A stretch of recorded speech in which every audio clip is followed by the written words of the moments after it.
আমাদের গ্রামের মধ্যে প্রায় 35টা মসজিদ আছে। বিভিন্ন অনুষ্ঠানেও প্রকাশ্যে গান বাজানো এটা নিষিদ্ধ আমাদের গ্রামে। একটি গ্রাম যেখানে বিয়ের অনুষ্ঠানেও নেই গান বাজনার আয়োজন। শুধু তাই নয়, স্থানীয়দের দাবি এই গ্রামের অনেক পরিবারই রয়েছেন কোরআনের হাফেজ।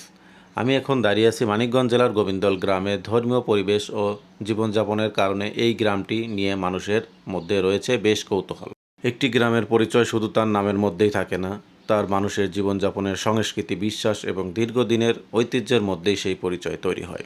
গোবিন্দল গ্রামকে শতভাগ মুসলিম বসতির গ্রাম বলা হয়। তবে আজকের এই ভিডিওতে আমরা চেষ্টা করেছি স্থানীয় মানুষের মুখ থেকেই সেই বিষয়টি জানার। আপনাদের কাছে গোবিন্দল গ্রামের কোন বিষয়টি সবচেয়ে বেশি ব্যতিক্রমী মনে হয়েছে কমেন্টে জানাবেন। আসসালামু আলাইকুম। ওয়ালাইকুম আসসালাম ওয়া রাহমাতুল্লাহ। হুজুর, এটা তো গোবিন্দল গ্রাম। আমরা যতটুকু জানি মানুষের কথা শুনে এবং আশেপাশে অনেকেই বলে যে এটা মুসলিম গ্রাম এবং শতভাগ মুসলিম গ্রাম। জি। তো এই যে মসজিদটা আছে গোবিন্দল চৌধুরীপাড়া বাইতুস সালাম মসজিদ, এই মসজিদের হচ্ছে আপনি একজন ইমাম।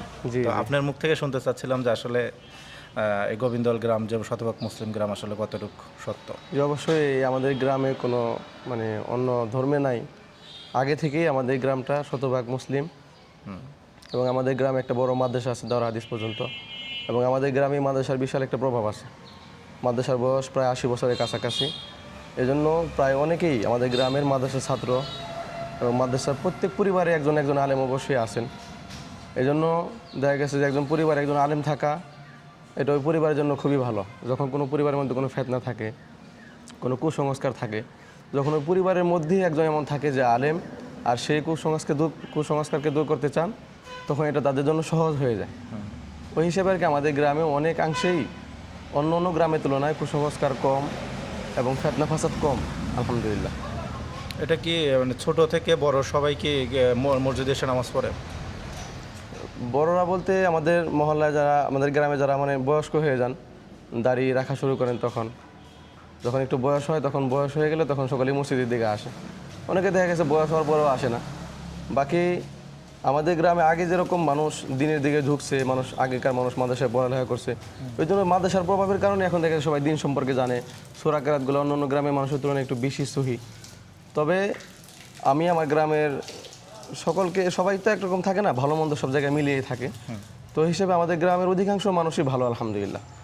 তবে আমার এই ভিডিওর মাধ্যমে আমি একটা যুব সমাজকে একটা দাওয়াত দিতে চাই যে আমাদের এলাকার মুরব্বীরা যেরকমভাবে এলাকার ঐতিহ্যকে ধরে রাখছেন, তারা যেরকমভাবে নামাজ, রোজা এবং দাওয়াতে তাবলীগের কাজের সাথে এই গ্রামটাকে খুব সুন্দর একটা পরিবেশ দিয়ে গেছেন তারা। তো এই যুব সমাজ যদি এই বিষয়টাকে না ধরে রাখেন, তাহলে এই গ্রামের সুনাম অদূর ভবিষ্যতে থাকবে না, পরবর্তী প্রজন্ম থেকে থাকবে না। এই জন্য আমার আহ্বান যুবকদের জন্য, তারা যেন আবার তাবলীগের দিকে আসেন, নামাজের দিকে আসেন, কোরআন শিখেন এবং হুজুরদের কাছে বসেন, মাসালা শিখেন। তারাও যেন তাবলীগের জন্য সময় লাগান। এবং তারা এখন বর্তমান তো মাদকের একটা সয়লাভ চলতেছে, যারা আমার এই ভিডিওর মাধ্যমে এই একটা দাওয়াত দিতে চাই, যারা মাদকের সাথে সম্পৃক্ত। আমাদের এই গ্রামে থাকার পরে একজন ব্যক্তি মাদকের সাথে সম্পৃক্ত থাকবে, এটা কেমন যেন দেখায়। পুরা বাংলাদেশের মধ্যে আমাদের এই গ্রামটা একটা সুনাম যে শতভাগ মুসলিম একটা গ্রাম। সুতরাং আমার আপনাদের এই ভিডিওর মাধ্যমে আমার এই একটা প্রোগ্রাম থাকবে যে যারা মাদকে আছেন তারা যেন অচিরেই দিনের দিকে ফিরে আসেন, এগুলো ছেড়ে দেন। শুধু এই গোবিন্দল গ্রাম না, এবং আমাদের বাংলাদেশে যত সবার জন্যই আহ্বান, দাওয়াত যেন প্রত্যেকেই দিনের দিকে ফিরে আসেন, আল্লাহ তাআলার তাকওয়া ভয় দিলের মধ্যে পয়দা করেন, এবং এই মাদক, অন্য অন্য গান বাজনা এগুলো থেকে যেন সকলেই ফিরে আসেন। এটা প্রত্যেকটা গ্রামের প্রত্যেকটা মানুষের জন্যই, প্রত্যেকটা মুসলমানের জন্যই এই দাওয়াত। আর এখানে কি কোনো গান বাজনা বাজানো হয় না? না, প্রকাশ্যে গান বাজনা বাজানো আমাদের গ্রামে নিষিদ্ধ। জি, এটা আলহামদুলিল্লাহ। এটা ভুলবশত কোনো না, এমন কোনো কিছু নাই যে একসময় হয়তো, কিন্তু মাদ্রাসার প্রভাবের কারণে, এলাকার সচেতন সমাজের কারণে এটা একদম নিষিদ্ধ করে দেওয়া হয়েছে আমাদের গ্রামে। রাস্তাঘাটেও কখনো না, এবং বিবাহ বিভিন্ন অনুষ্ঠানেও প্রকাশ্যে গান বাজানো এটা নিষিদ্ধ আমাদের গ্রামে। এদিক থেকে নিঃসন্দেহে একটা ভালো গ্রাম বাংলাদেশের মধ্যে। আর অন্য কোনো বাংলাদেশের মধ্যে এরকম গ্রাম আছে কিনা আমি জানি না। আমরা এখন যার সাথে কথা বলবো তিনি এই গ্রামেরই একজন বাসিন্দা, একজন মসজিদের ইমাম সাহেব। আসসালামু আলাইকুম। ওয়ালাইকুম আসসালাম। আপনি তো একজন মসজিদের ইমাম জি, এবং গোবিন্দল গ্রামের একজন বাসিন্দা। জি। আপনার বাড়ি এই পাশে? হ্যাঁ, বাড়ি এইখানেই। হ্যাঁ। তো এই গ্রামে শতভাগ মুসলিম গ্রাম না? শতভাগ মুসলিম। এবং ছোট থেকে বড় সবাই তো মসজিদে এসে নামাজ পড়ে কি? হ্যাঁ, ছোট থেকে বড় সবাই মসজিদে এসে নামাজ পড়ে ইনশাআল্লাহ। সবাই পড়ে? ইনশাআল্লাহ সবাই পড়ি, সবাই নামাজে, কেউ একটু কম বেশ আছে। যারা কম বয়সী আছে তারা একটু নামাজ জি, কম পড়ে না, একটু কম পড়ে। কিন্তু এটা শতভাগ মুসলিম গ্রাম। শতভাগ মুসলিম, কোনো হিন্দু নাই গ্রাম। আমাদের গ্রামের মধ্যে প্রায় 35টা মসজিদ আছে। 35টা মসজিদ, আচ্ছা। তে প্রত্যেকটা মসজিদে ইমাম আছে হুম। এবং মুসল্লিদের নামাজের মধ্যে ভরপুরই থাকে প্রায় সময়। কোনো কাজের ব্যস্ততার কারণে মুসল্লিটা কম হয়, আর তাহলে প্রায় সময় মসজিদ ভরপুর ইনশাআল্লাহ। এবং এই গ্রামে যেটা দেখলাম আসার পরে, যেটা হচ্ছে প্রতিটা মহিলা পর্দায় জি। চলতেছে, কেউ হ্যাঁ। বোরকা ছাড়া নেই। হ্যাঁ, একবারে সৎকারে বোরকা।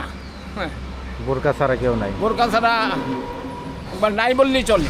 হঠাৎ আমিও পাই নাই আপনাদের। যে সবাই বোরকা পরে, হ্যাঁ সবাই বোরকা পরে। এটা কি আপনাদের মসজিদ কমিটি অথবা গ্রামের ইসা থেকে কি সবাইকে এটা বাধ্যতামূলক করা হয়েছে? এটা বাধ্যতামূলক না, সবারই আল্লাহর ভয়, বাধ্যতামূলক কিছু নেই, শুধু আল্লাহর ভয়। আমরা সবাই মুসলিম, আল্লাহকে ভয় করি, এই কারণেই পর্দা বসিদা করি। নামাজ কালাম এই কারণেই পড়ি, আল্লাহর জন্যই পড়ি। আল্লাহকে খুশি করার জন্যই। আল্লাহকে রাজ্যে খুশি করার জন্য পর্দাও করি, নিজেরা নামাজও পড়ি, মসজিদে ইমামতও করি, এই জন্যই আল্লাহরে সন্তুষ্ট করার নিয়তি।